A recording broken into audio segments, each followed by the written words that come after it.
شذا لو قلت لك محطة في هذيك الفترة تشطبينها، أي محطة تشطبينها؟ أي فترة؟ فترة ستار أكاديمي. أي فترة؟ والله ما أريد أشطب شيء، لأن كل فترة حلاوتها كانت. بعد ستار أكاديمي؟ إيه، في هواية فترات. تحديدا من قبل ما تستوين نجمة وتثبتين رجلك على الأرض، في محطات تبين تلغيها؟ تعرفي شو أبي ألغي هسه؟ في هالوقت هذا المود. أيوة. أبي ألغي الفترة اللي فكرت فيها أدخل على ستار أكاديمي. أوف. أوف. ليش؟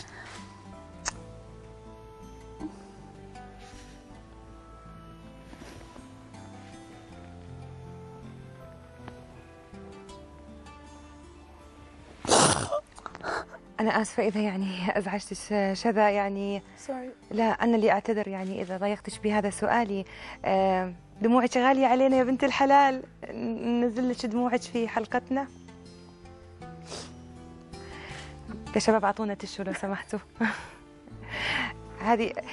هذا المود شيء صيحك، احنا تونا نقول انت مود حلو. سوري، ممكن خلاص نحن ناخذ فاصل مشاهدينا وتريونا.